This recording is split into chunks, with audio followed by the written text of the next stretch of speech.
Hi guys, তো এটা ছিল আমার বার্থডে সেকেন্ড লুক। তো আমরা চলে গেলাম টেস্ট অ্যান্ড বাইটে কেক আনতে, বাট মিয়ামরে তো অনেকবার গিয়েছি, এখানে ফার্স্ট বার গেলাম।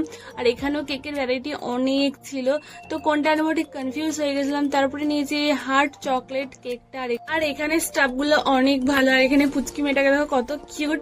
দেন চলে গেলাম HFC তে, বাট এখানে গিয়ে দেখছি পুরো ফাঁকা, কেউ নেই, মানে আমি একাই ওখানে গেছিলাম, পুরোটাই ফাঁকা ছিল।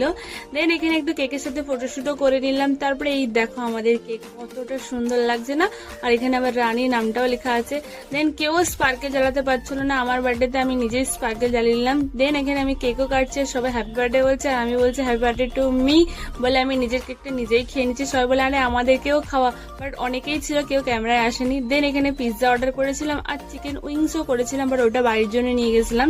তো পিৎজাটা অনেক টেস্ট ছিল। তো তোমাদের ভিডিওটা কেমন লাগছে, ভালো লাগলে please like share and subscribe করে দিও। বাই।